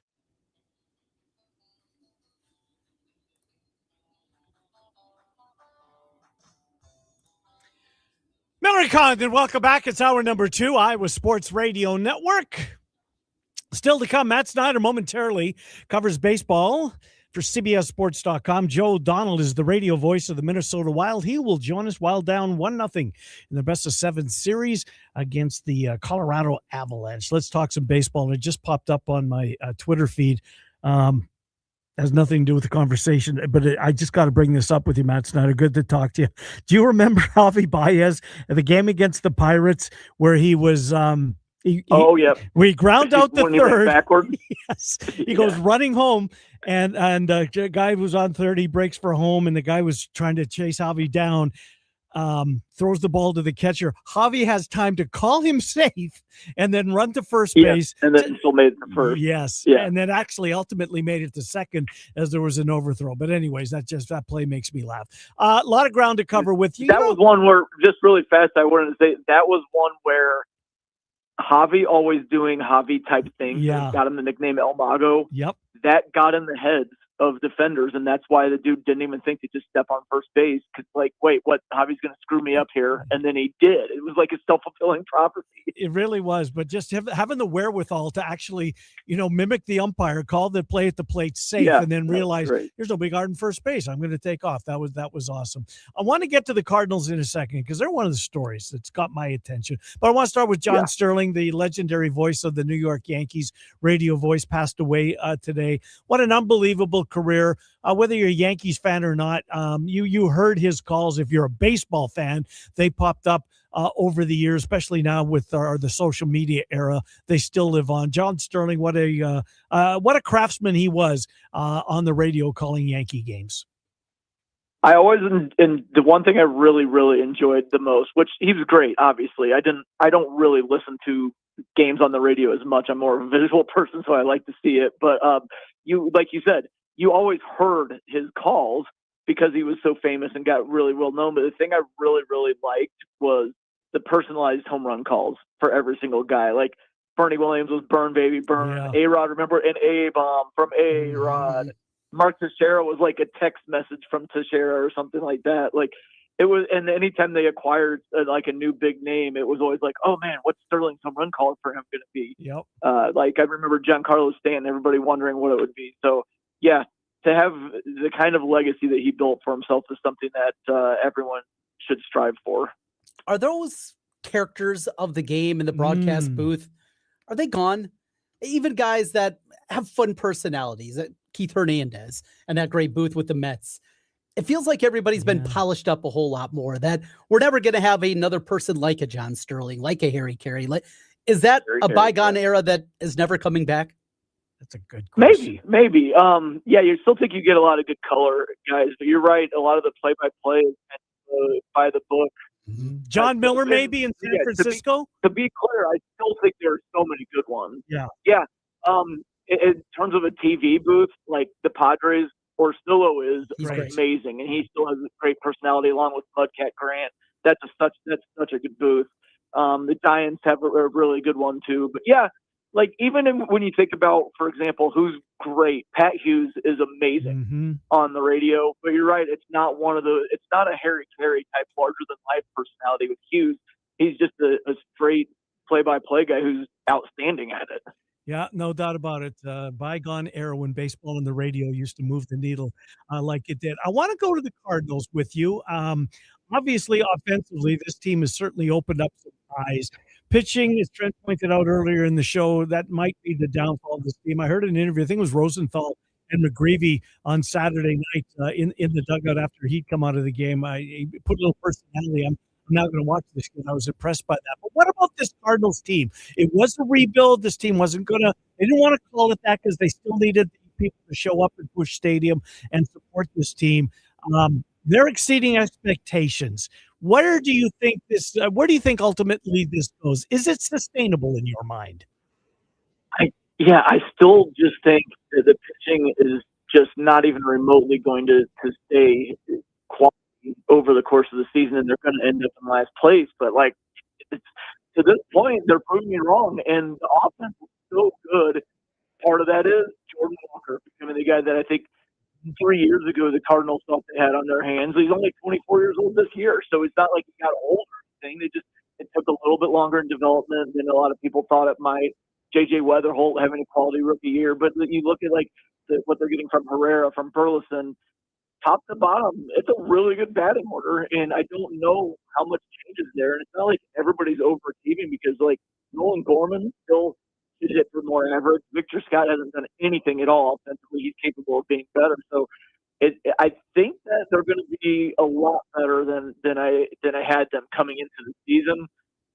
Still feels like Reds are probably better, Pirates are probably better, the Brewers are better, the Cubs are definitely better. So then maybe they're taking it for last place, but this division is stacked at this point. Really is. We see the Pirates sweep the Reds over the weekend, including was the 7 straight walks that we saw in the Saturday game. I talked to Ken about that one earlier today. Who's more sustainable for this year, 2026? The Reds or the Pirates? You had to take a bet on one of the two to be a playoff team this year. Who are you betting on? I'll go with the Reds. The Pirates, I still offensively, I know they're better, but I don't know how well it's going to hold up over the course of the season to keep them above water here. So I'm going to go with the Reds. One of their big problems last season with the Reds, and they were the last wild card, but they were kind of a mediocre wild card, is they just didn't have any power. Well, they've got 10 home runs from Ellie De La Cruz right now. They've got Sal Stewart. They brought Eugenio Suarez back. I know he only has 3 home runs and he's hurt right now, but he's a power presence. And we know Hunter Green and Nick Lodolo are going to rejoin the rotation at some point this summer. So along with Chase Burns there at the top of the rotation, they have a nice 3-headed monster there. We'll see if Andrew Abbott can get things back on track to give them a good foursome at the top. And I like Don Kelly has been fine so far for the Pirates, but I like Terry Francona in the dugout a lot better than pretty much anybody. So I'll go with the Reds there, but it's close. Are you surprised Carlos Mendoza is still managing the Mets? Yes, I don't understand what's going on, especially with the Red Sox fire their manager, the Phillies fire their manager, and then go 5-1 immediately after they fire their manager. And I just, why is David Stearns anchoring himself to the manager? Like, at some point, wouldn't it get so bad that ownership goes to Stearns and says, we're going to let you go because you won't fire the manager? And this isn't just this year. And we've talked about this like 4 weeks in a row. It goes back to the collapse last season, too. Right. And it's not like he's some great tactician like a Terry Francona type or somebody that in the clubhouse is so good with the players like Dusty Baker and Bruce Bochy were known for years. It's not like he has that kind of pedigree and you're saying it's just definitely the player's fault and not the manager. Like, this is a guy who routinely makes mistakes that are high profile, and he hasn't even been doing it that long. It's bizarre to me. Is Steve Cohen, the owner, is he the richest owner in sports, and where did he, or in baseball, and where did he make is he a hedge fund guy? Do you know? Yes. Yeah, it's a hedge fund, and as far as I know, yes, in baseball. I think maybe the Dodgers ownership group is more, but there's multiple people involved there. If you're looking at just someone in ownership as an individual, I believe, yes, he is. Let's go to the top of the division. The Cubs, your Cubs, Ken's Cubs. And I think it's going to be my Cubs this summer, too, because I'm not going to be watching a whole lot of Twins. They move the needle. Absolutely do. Eminaga over the weekend, outstanding. Terrific. Ian Happ, how many Cubs fans throughout the last 8 years? I'm ready to move on. Yeah, really. And he just year after year continues. And now here comes potentially Palencia on his way back off the IL, on and on. I'm going this direction. I mean, how high can this team go? How good can they be? Is this a team that get healthy, certainly in the rotation, can push towards 100 wins? Are they that good? Yeah, maybe more 95-ish than 100. But if you talk about big picture, they could win the World Series. Absolutely. I technically, any team that makes the playoffs could win the World Series. And I do believe that they're going to be a playoff team. If you look at the way the team is constructed right now, they need the bullpen to get healthier. But, man, Council's been masterful with the pieces that he's had so far. He's been great. Yeah. And Ben Brown looks like he's emerging as a major, major weapon back there. You get Thielbar and Palencia back with Brown and Milner. It looks like a really good bullpen. If you look ahead toward a possible playoff rotation, maybe Justin Steele's back, maybe not. But right now, Eminaga looks great. Edward Cabrera looks great. Matthew Boyd, maybe he gets things together. And then Jamison Tyon's fine for number 4 for the playoffs. And then defensively, it's one of the best defensive teams in baseball, especially up the middle with Nico and Dansby and PCA. Offensively, it's a really well-rounded lineup. They can hurt you from the 7, 8, 9 spots just as much as the 1, 2, 3 spots. And, just like I mentioned with one of the teams I was talking about earlier, Cardinals. It's not like anybody's going absolutely bonkers offensively to where you say, okay, this is ridiculous. He needs to settle out. Maybe Carson Kelly. But other than that, like, Bush had been bad for a while. Now he just got hot. PCA had been bad for a while. He started to heat up last week. Bregman hasn't really been that great. We know he's probably going to get better. Like, there's a lot of reason to believe that this thing could get even better. And they've got a trade chip in Kevin Alcantara, who is leading minor league baseball in home runs. I think he's blocked. I mean, maybe I guess right field would be, somewhere you could park him. But if they do need to go out at the deadline and grab a starting pitcher, that's not a bad place to start with having Alcantara, right? Yeah, we need to. And speaking of that same last name, Sandy Alcantara trade rumors. Yeah. Going again. Alcantara's interesting because, yes, he could be a trade chip. On the other hand, both Ian Happ and Seiya Suzuki are free agents after the year. Would this be a situation where, such as they did with Moises Ballesteros in the DH spot, they let one of the two guys walk and then say, we're going to put Alcantara in? Let's say they let Seiya Suzuki walk and re-sign Ian Happ, and we're going to put Alcantara in right field and see how it goes. I don't know. It depends on how much they believe in him. I know his strikeout rate is still way too high for AAA, so if that is something they want to move on from, maybe it would be similar to dealing Owen Casey for Edward Cabrera. So maybe they can match up with the Marlins again. We'll see. Let's go from the best top to bottom division in baseball in the National League Central to the worst. You got the Tigers and the Guardians, a half game over 500. Everybody else under. I guess you could say the White Sox a bit of a surprise there. But lately. hanging around and just under 500. Royals trying to dig themselves out of the hole that they have created. We know the Twins, Joe Ryan gets hurt yesterday. Is he done for the year? Is that the speculation? Nothing has been, but yeah, it's one of those injuries that you definitely get concerned about. This division, though, overall, I got something that I've seen throughout the years. Everybody makes fun of the American League Central, and because the team that I root for is in there, you get a little defensive from time to time. Is it time to restructure this thing? You do not have big money markets. You do not. The White Sox are in Chicago, yes, but they're the White Sox. They're the second team, obviously. They don't operate as a large market. Absolutely. No, they are like a small market team. That's the way that they operate. Whatever, or if there is any kind of change, is it time to revisit the way and the structure of these divisions? Because year after year after year after year after year, this division, it's just a bunch of sad sack teams all together. I don't think it's extreme enough yet to go there. I do think once Manfred's talked about for years, once the Tampa Bay and Oakland stadium situation, Las Vegas, stadium situations are finally squared away, then they'll talk about expansion. I think when you expand and add probably 2 more teams so you can have an even number, then you can have 16 teams in each league. That's when you will restructure the divisions and realign.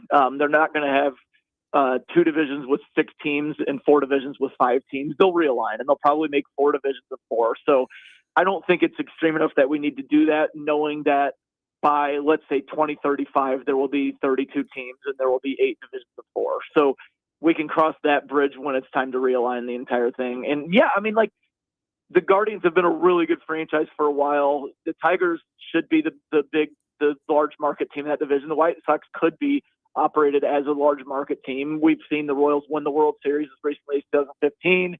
The Twins won a playoff series not too long ago. It's not as awful as overall as it looks right now, but it looks awful right now. When you pull out and you're bringing up the expansion and going to 32, we see in the NFL, we've seen in the past 7 and 9 teams that have made the playoffs, now 8 and 9 teams that make the playoffs. You put 4 teams together in a 4-team division. Heck, there might be a year where a team that goes 78 and 84 and wins the division and gets a playoff bid and maybe even hosting in that playoff round. I'm with you. I would like to see bigger. I would like to see something bigger. Yeah, you get wild cards out of that. That's me personally. But you think that's the structure eventually is going to be 32 teams, just like the NFL, 4 divisions of 4 in each? Probably. But you're right. If there was a way to, the only other way would be to have 4 divisions of 8.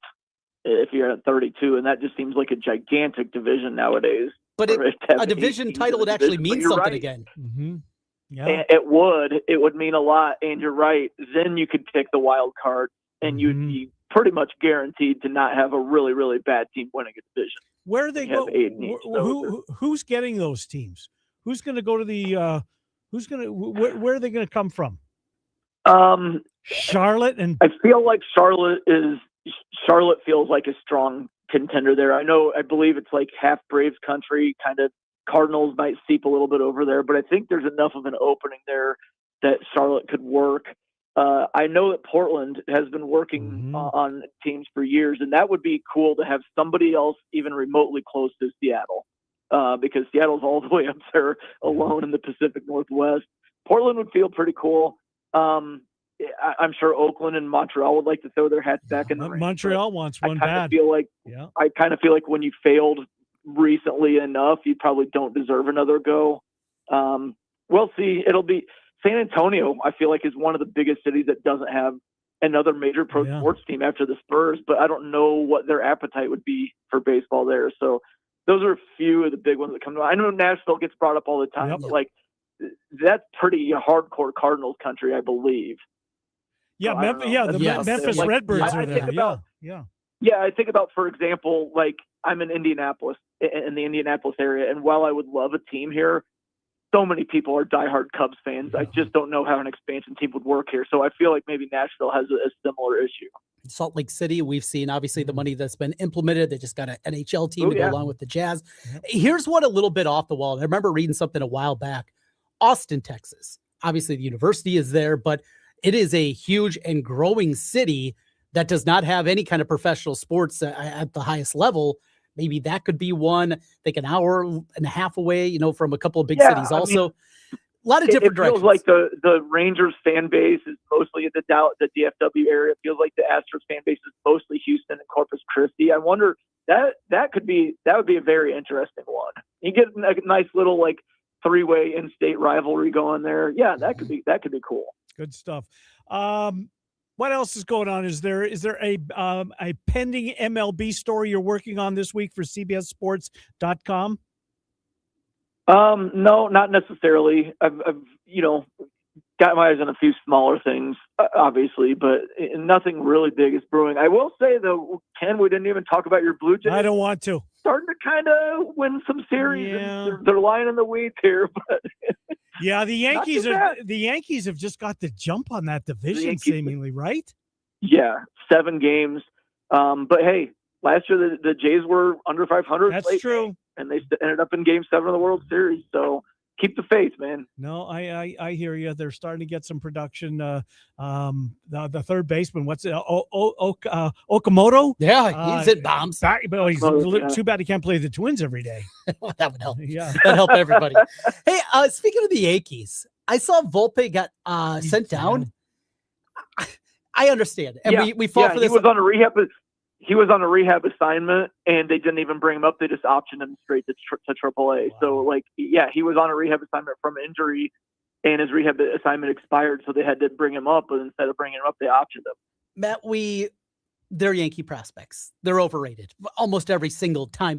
Because they're Yankee prospects, and we get to know them, and we hear their name more than most other prospects outside of the Uber prospects out there. Was Volpe just a miss? Was it just is a Yankee? He was a nice prospect, but he was a Yankees prospect, and that's why we knew him so early. Maybe he's how old is he now? 25. A little early to write him off totally. And then he's shown spurts of looking like a pretty good player, or not for a full season or anything. But yeah.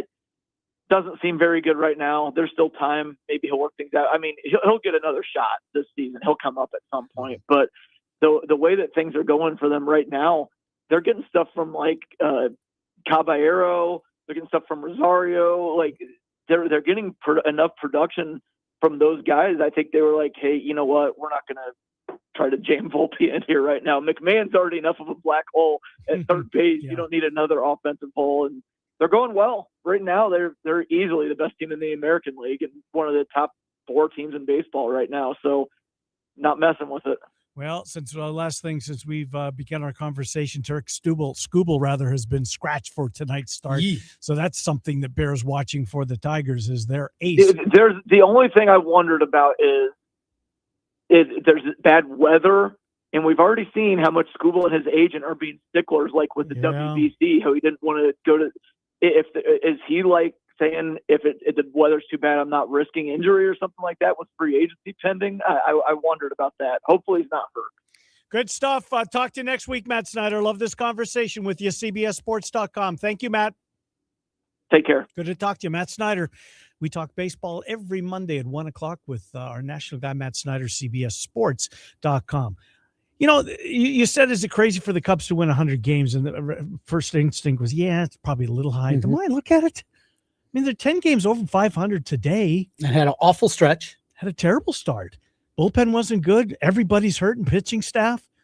I don't know when Steele's coming back, but they're going to go out, I would assume, and we'll talk. Well, you'll talk to Cappy Wednesday because I'm off the next 2. That they're willing to make some kind of move, right? I would think. They're on pace right now for 105 wins. There's your answer. 105. They're playing well, Trent. They're playing really well. And you said it. They got off to a slow start. What's wrong with the Cubs? You're killing them. Not me. I never overreact. Never in baseball. 125. Time for a keyword. Time to give you a chance to win $1,000 in this nationwide contest at KXNO.com.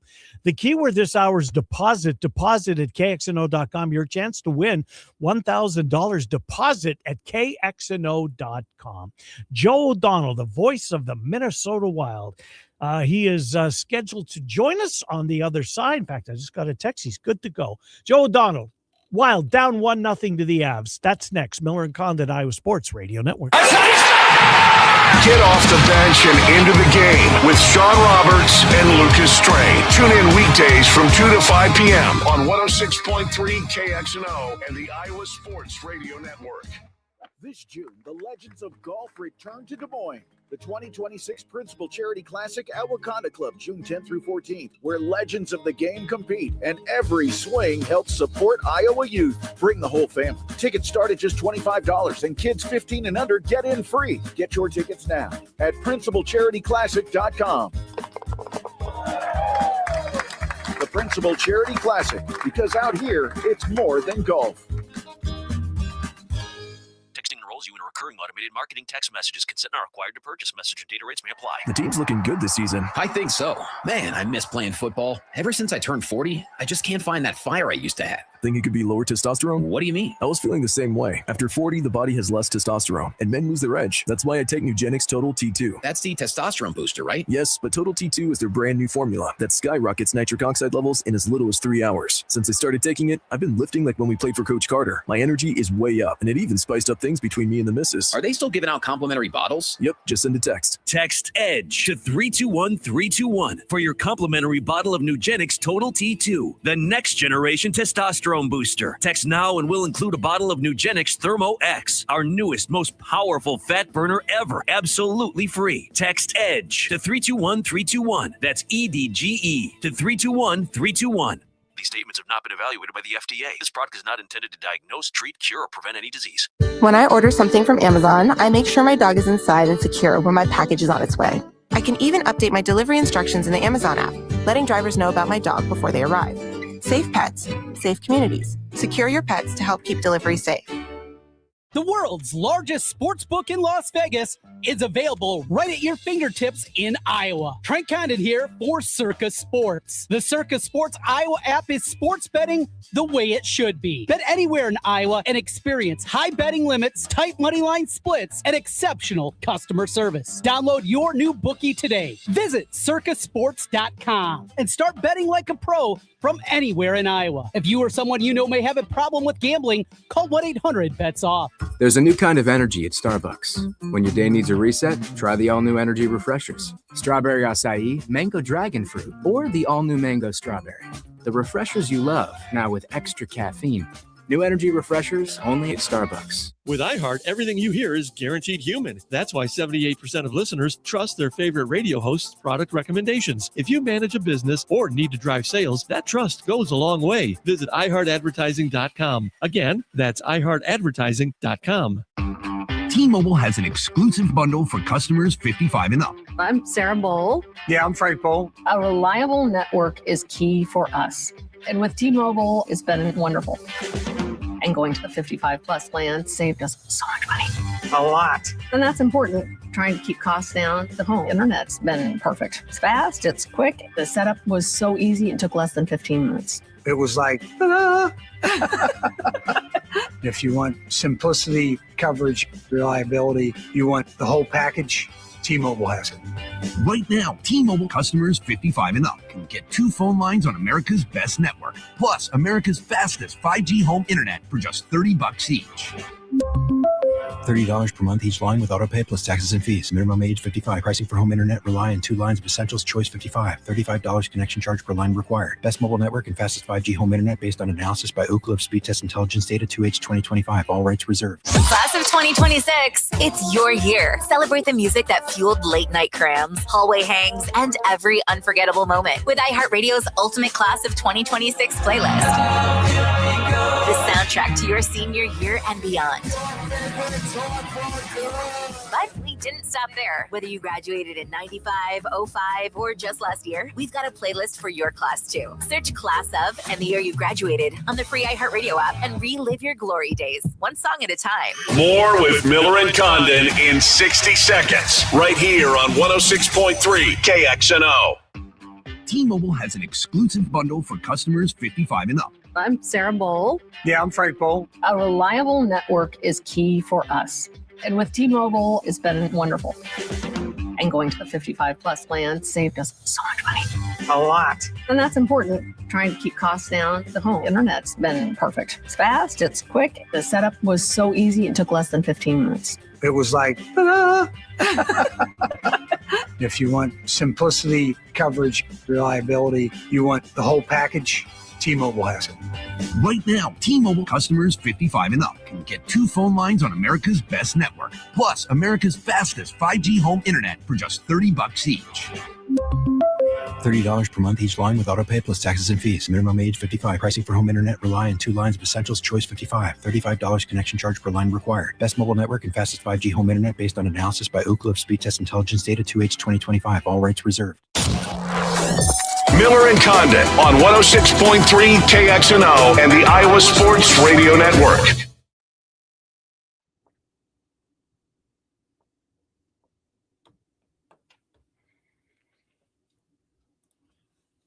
Hi, Miller and Condon. Welcome back. Iowa Sports Radio Network. Trent's Plays of the Day still to come. Circa Sports sponsor those. Those coming up in about 20 minutes or so. Let's head to Denver, shall we? Joe O'Donnell, the radio voice of the Minnesota Wild. He joins us. Recap just a crazy game, number one. Joe, I'm guessing you didn't see the 15 goals in the first game of the Avs Wild series coming, did you? That was crazy. I did not, Kenny. If I could have the floor for a quick minute. Yes, sir. Just going through some notes on the NHL on last night's game, so it doesn't go Minnesota's way, 9-6 loss. Hopefully you just shake it off to get ready for tomorrow's game too. However, there were 5 combined goals in the game in less than a 5-minute span in the first period. It was the 10th playoff game all time in NHL history with 15 or more total goals, just the 10th all time. The Avalanche became the 5th team ever in a single playoff game to get double-digit points from their defensemen. And there are 14 different goal scorers in the game, tied for second most ever in an NHL playoff game. Unbelievable. It really, truly was. And that's just like the tip of the iceberg as far as the most goals the Avalanche have ever scored in a game, the most Wild have given up in a playoff game. I mean, I could spend the next 20 minutes just going through sort of the superlatives from this game, but unfortunately Minnesota ends up on the wrong end of it. Well, when it went 3-0 in 2 minutes, I think, oh my God, this isn't going well. But then bing, bang, boom. I got to tell you, maybe my favorite goal of the entire night, Quinn Hughes setting up Hartman in front. What a heady play. That just shows you just how good he is, right? How he saw the ice and knew where to do it. This on the heels of, purposely sending one off a defenseman's skate in the previous round against Dallas. Hughes is unbelievable. What a setup that was. It's he's on it's like he's playing a different game than everybody else at times. Yeah. Like he has to be such a frustrating player to play against because he's always on the ice. It feels like he plays half the game. He's got the puck on his stick over a minute more than anybody else in most games. Like that's something the league tracks, like who carries the puck the most. And most games he's like over a minute more than everybody else on the planet. And it seems like, I don't know how many times I've used the phrase Hughes spins or Hughes cuts back. Like every single time, doesn't matter where he is, next to his net, at the offensive blue line where coaches usually lose their hair over moves like that. And it's guys that have played against them for years, guys that have watched tape on him for years, world-class players, fourth-line guys, doesn't matter. He just puts them in a blender constantly with his ability to his edge work and his confidence in puck handling. And, one thing John Hines has talked about for a while now, Ken, is that when the Wild first got Quinn Hughes, there's an adjustment period for everybody else. Like, how do you play with Oh, sure. So he'll take a play in the neutral zone. He'll spin back. And John Hines has told the broadcasting, the national side, myself, those fortunate to get those kind of one-on-one sessions with him. They're like, if you're a Wild player in the ice with Quinn Hughes, if he spins back, you can't now deviate. You can't go for a line. You have to be ready because he's making that play then when nobody expects it and it's on your stick because he passed the puck hard. So a lot of times guys will spin back and they buy some. He's spinning back because he's seeing another play already where he's trying to be deceptive to the opposing team. And so that was an adjustment period for a lot of the Wild players, I think, to realize, okay, stick on the ice at all times with this guy. If it doesn't come to you right now, it might come to you in a split second after he's made one more move. And a lot of guys don't have that ability. The Wall of St. Paul. I didn't know the name until Ken told me at the beginning of the show today. Certainly was not a wall. Yet Wilder's in such a difficult spot because throughout the course of the year, they've used 2 and 2 pretty effectively throughout. So it's got to be a huge conversation piece. What do you anticipate there as we lead into game 2? I don't see a change. I will say it was rather telling to me that they didn't pull Ballstead at all. Again, not that any of it was really on him. I would have liked to have seen one more big save in that third period. Like, to me, the Kadri shot off the rush. Yeah. That's one that you like to have back. That at the time, gave Colorado the 2-goal lead in the third, made it 7-5. That's one that if he makes that save, Zuccarello scored a few minutes after that to make it, then it would have been, then you're just, then it's a tie game. Square, so, yeah, so it's just, that was one that was frustrating for me. I'm curious to see how he responds, Trent. This is a big moment for him and a very young career still. I've talked to you guys about his mental stability, about his confidence in himself, how hard he works. So that'll be something I'm looking for in game 2 is how does Jesper Wallstedt respond? It's a way different style between Dallas and Colorado. While coaches told us that. They wanted the players to get attached to this series, make the adjustments because you're playing a different team now. Coming off a pretty tough series against Dallas, didn't have a lot of turnaround time. It didn't really dawn on me that'd be different for the goaltender. But in talking with Alex Stalock and Kevin Gord today, both 2 former goalies, when I was on the Wild on 7th podcast this morning, Stalock in particular said, it's hard for a goalie to get, 6 games getting used to how Dallas operates, power play, even strength. And then all of a sudden subtract me, different style, east-west, all the speed in the world that the Avs possess. So maybe Wally was just a little out of sorts early, now having another game under his belt against the Avs. He did play them well in the regular season. So I expect him to bounce back, but it'll certainly be something I'm looking at tomorrow as a big question mark. Not saying he can't do it, but just how will he respond? Yeah, the speed of Colorado just jumps off the television screen. Yeah. I'm sure it does for you when you're in the arena as well. What about Cale Makar? He got him. I mean, Foligno got him pretty good behind the net. Wasn't a dirty play by any means. Makar goes off. They showed him he came on the ice during a TV timeout, then went back in and didn't play anymore in the first period. But then there he was for periods 2 and 3 and obviously had a massive impact on the game. Any idea what was going on there, Joe? I don't. I mean, the couple times he came out, for the one time I saw him come out during that break in the action and did a little twirl there, like a little public skating session to test his edges, test how he's feeling. He seemed to be shaking his right leg a little bit. But again, he's a world-class player. Yep. You wouldn't know it by how he finished the game, obviously, getting the 2-goal game and finishing the night with 3 points and a +2. And he actually played the least amount of ice time in a playoff game since his very first Stanley Cup playoff appearance. So that tells you, again, in part because he missed some time in the first period due to injury. But it'll be something to keep an eye on. We hope this is a long series. If a guy's dealing with something in game 1, it doesn't always mean that the next day wakes up and is feeling good. I mean, we saw that with Matt Zuccarello first game against Dallas, right? He gets elbowed high in that in the head area the first game. He finished the game and then missed the next 3 games. So sometimes you wake up the next day, you don't feel as good as you did when that adrenaline wears off. Eriksson Ek being out for games 1 and 2, and of course it's hockey, so it is a lower body injury. That's how we know things. The likelihood that we will see him back in game 3 and just how much that changed what they did, line changes, those kind of things, not having one of their center guys out there. It's a huge loss.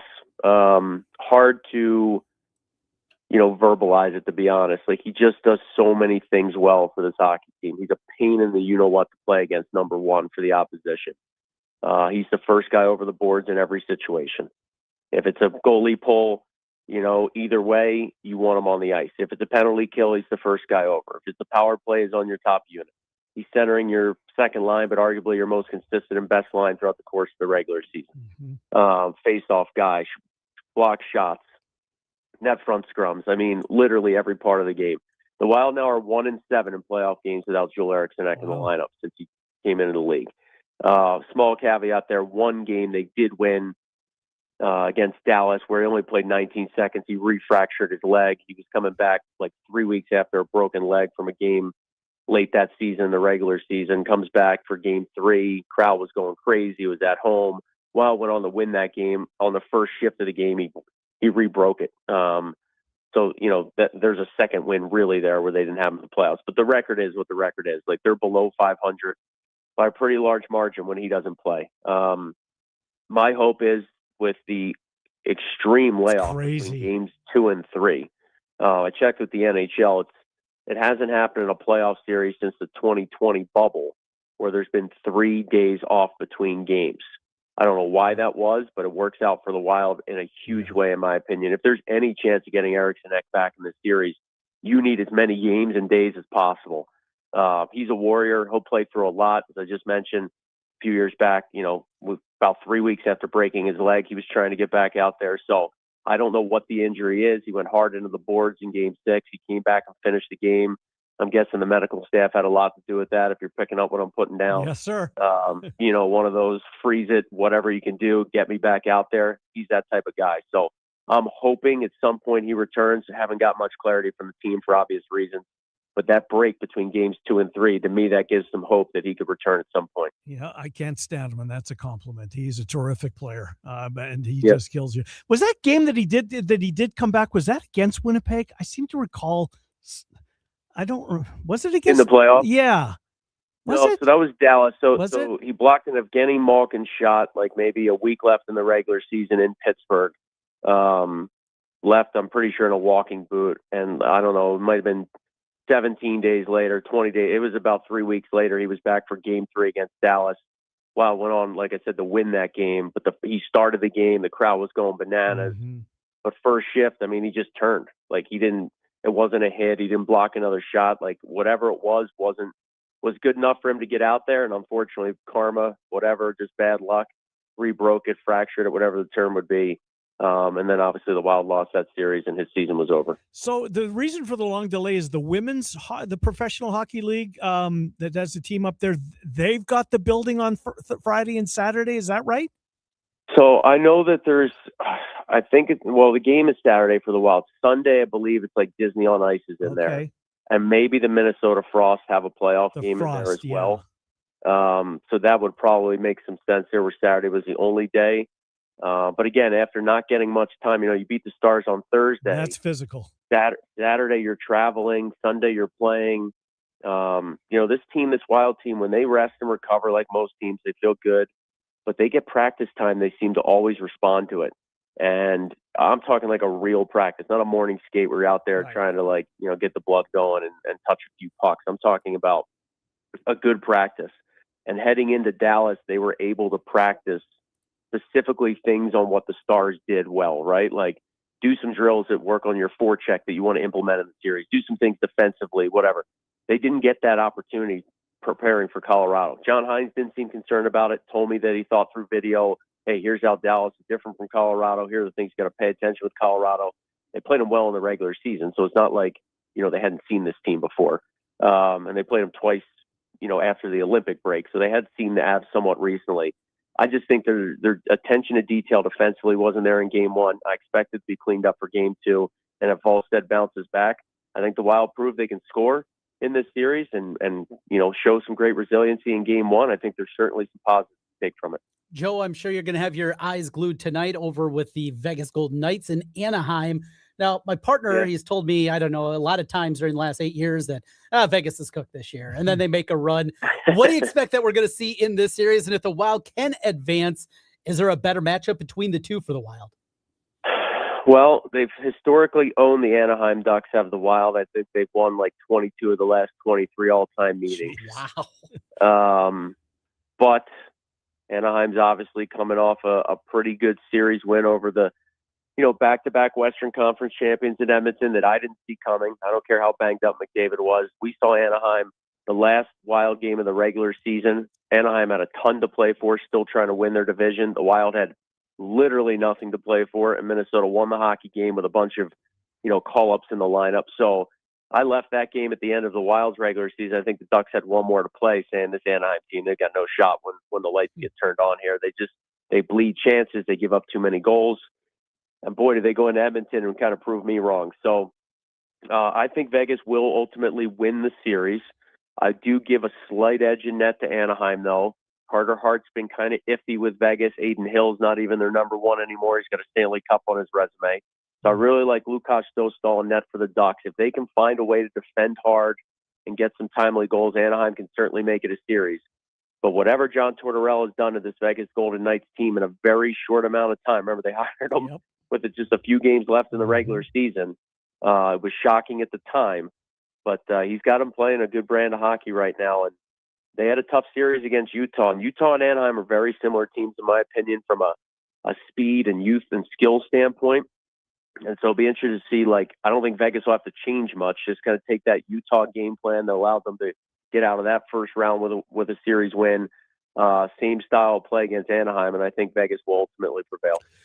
Can't wait to watch it unfold. And I'll stick with what I've been saying since before the playoffs. Whoever comes out of the Central Division is going to win the Stanley Cup, and we shall see where it goes. Joe, we're going to impose on you again prior to game number 3 in all likelihood. So thanks for jumping on, Joe O'Donnell. Appreciate it. Thanks for what you do for us. Have a good call tomorrow night. Thanks, Joe. You got it. See you guys. Yep, good to talk to you. Joe O'Donnell, formerly the voice of the Iowa Wild, now the voice of the Minnesota Wild. Phenomenal series. Game 1 goes to Colorado, 9-6. Trent's plays of the day, they're coming up next. Circa Sports sponsor those. So just to kind of refresh before we start anew. Yes. Losing week last week? We went 500 Monday, Tuesday, Wednesday, and Thursday. Yep. And got clubbed on Friday night. Clobbered. Yeah, 2-5. I think lost a little bit on Saturday. 0-5 yesterday. 0-5. Yeah, so we're ice cold. What did you play yesterday that you went 0 for? Garbage, apparently. Yeah. Terrible bets. Mm-hmm. Let me see. Let me pull it up here. What was it on yesterday? Well, I was not on the under in the Wild Land. Yeah. Can you imagine? No. I really got a great angle on this one. Yeah. I think the Not under. a lot of goals here. Yesterday we had, I had your Blue Jays. That didn't go well. Well, you always bet against the Twins, so. I was on the Wild, though, yesterday. Plus 180. Yeah. When they got it back even and then took the lead. They took the lead 5-4. Yeah. And then it went down. Evan Moberly, over 16.5. He had 13. Had the Magic in the points. Clobbered. They got walloped. Team total, Diamondbacks, over 5.5. Dead. Nope. Well, they get to 4. They hit a home run in the 9th to make it a 4 run. I think they finished with 4, right? When was blown out? Yeah. By the way, Tarek Skubal undergoing surgery. Loose bodies in his left elbow. That's his pitching elbow. He's going to miss 2 to 3 months. That's typically the time frame for that surgery. So the American League Cy Young winner on the shelf for, it certainly sounds like till after the All-Star break at best, right? Yes, absolutely. At best. I don't think they're getting him back before I just wonder. Next year. And because he's a free agent. Mm-hmm. Yeah. Oh, I hope he puts the team first. Well, we'll see. Miller and Condon, Trent's plays of the day are next. Iowa Sports Radio Network. Now here's your chance to win $1,000. Just enter this nationwide keyword on our website. Deposit. That's deposit. Enter it now. KXNO.com. Our yoga instructor challenged us to find inner peace. I found it faster than anyone. After 4 seconds, I stood up and screamed, I found Nirvana! I win! They asked me to leave. I guess they don't respect winning. Bet365 does, though. New customers get $200 in bonus bets just for betting $10. Namaste, losers. Bet365. Winning is everything. Gambling problem? Call 1-800-BETS-OFF. 21 plus only. Must be physically located in Iowa. T&Cs apply. In-app only. In Des Moines, Chase is proud to root for the home team because they're our team too. We cheer from the bleachers and on the sidelines. We cheer for gymnasts and quarterbacks. And with over 5,000 Chase branches nationwide, we're right beside you, Des Moines. Neighborhood bankers, digital tools, national strength. Chase, make more of what's yours. JP Morgan Chase Bank, N.A. member FDIC. That red talkback mic on the free iHeart app, it's more powerful than it looks. One tap can get you in the conversation. You guys, are you serious? Enter to win something amazing. That $1,000. Or just a request. Try it now. Just open the free iHeart Radio app. There's nothing like a night with the Iowa Cubs. Grab your family and friends to experience the thrill of baseball the way it's meant to be. Make lasting memories and be part of the tradition this summer. Explore ticket options at iowacubs.com. She walked miles with her granddaughters every day at Disney with zero knee pain, but she couldn't have done that months ago. This all started with a visit to QC Kinetics. We have spent the last 4 days going from park to park, walking all day long, no pain. I feel fantastic. Here's what baffles people when they hear Kathy's story. The doctor said, you need 2 full knee replacements. And I said, that's not going to happen. I went to QC Kinetics, started treatment that day. Within a couple of weeks, I was absolutely pain-free. It's the kind of story that QC Kinetics hears from patients all the time. I cannot thank QC Kinetics enough for giving me my life back. I'm active again and loving it. I'm well over a year out. I've had absolutely no pain in either knee. Before you agree to surgery, listen to this. Think about it. Tomorrow is Animal Kingdom, so yeah, gotta go. Kathy's glad she took them up on the free consultation. We have one set aside for you. Call QC Kinetics, 515-259-1227. That's 515-259-1227. 515-259-1227. Finding great candidates to hire can be like, well, trying to find a needle in a haystack. Sure, you can post your job to some job board, but then all you can do is hope the right person comes along, which is why you should try ZipRecruiter for free at ZipRecruiter.com/radio. ZipRecruiter doesn't depend on candidates finding you. It finds them for you. Its powerful technology identifies people with the right experience and actively invites them to apply to your job. You get qualified candidates fast. So while other companies might deliver a lot of hay, ZipRecruiter finds you what you're looking for. The needle in the haystack. See why 4 out of 5 employers who post a job on ZipRecruiter get a quality candidate within the first day. ZipRecruiter, the smartest way to hire. And right now, you can try ZipRecruiter for free. That's right, free at ZipRecruiter.com/radio. That's ZipRecruiter.com/radio. ZipRecruiter.com/radio. ZipRecruiter. Now that Wendy's has these new biggie deals, everyone in the family can get what they're craving, from nugs to JBCs. The parental units can get an $8 biggie bundle, the eldest who think they're so grown can get a $6 biggie bag, and the little one who can do no wrong can get a $4 biggie bites. You know, assuming they have a credit card. No, I'm kidding. We take cash too. 4, 6, and $8 biggie deals for the whole family. Only at Wendy's. Price and participation may vary. Single items at regular price. Prices may be higher in Alaska, California, and Hawaii. You're listening to Miller and Condon. Off the bench with Sean Roberts and Lucas Strain is on deck here on 106.3 KXNO and the Iowa Sports Radio Network.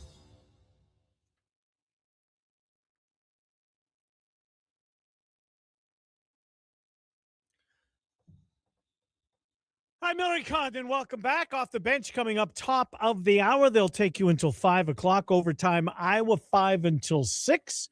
And, of course, mornings start on the Iowa Sports Radio Network with the first quarter.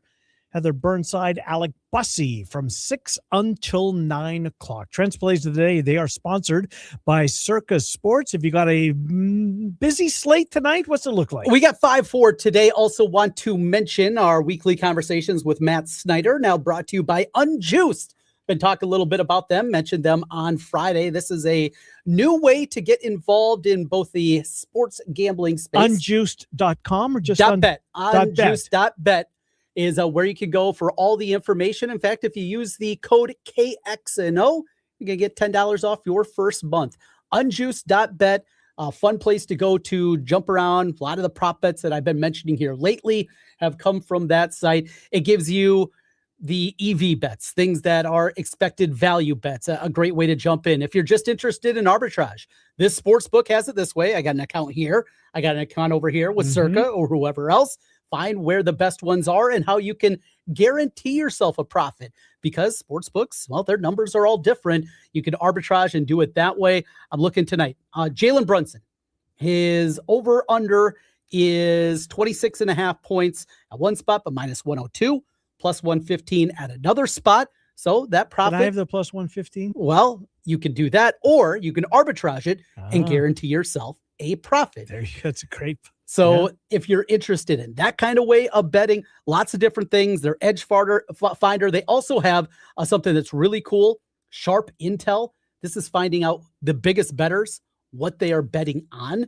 That is also available. Again, unjuiced.bet is where you can go for all the information on that. My picks for tonight, hopefully an easy one. It's a huge price. We just got to get a win. Let's make a victory with the Yankees minus 214 tonight as they take on Baltimore. In baseball, it's going to go Cabrera over 5.5 Ks for the Cubs this evening. To the NBA, Knicks going to lay up minus 7.5 tonight against Philly. Edgecombe over 1.5 steals.